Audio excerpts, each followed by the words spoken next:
On Saturday, Saudi Arabia said Washington Post journalist Jamal Khashoggi died in a fistfight at its consulate in Istanbul. Condemnation of the killing, more than 2 weeks after Khashoggi disappeared, is being led by UN Secretary-GeneralAntonio Guterres. A statement from his spokesperson says the Secretary-General is deeply troubled by Khashoggi's death, and it goes on, the Secretary-General stresses the need for a prompt, thorough and transparent investigation into the circumstances of Mr. Khashoggi's death and full accountability for those responsible. In Europe, German Chancellor Angela Merkel says Khashoggi's death is an attack on press freedom.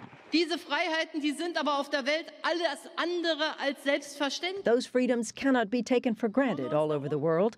Take a look around. Talking about Saudi Arabia, those terrible events, which still haven't been cleared up, and where we, of course, demand an explanation. In the United States, President Donald Trump is careful not to upset the Saudis and their $110 billion arms deals with American aerospace and defense companies. We have a tremendous order.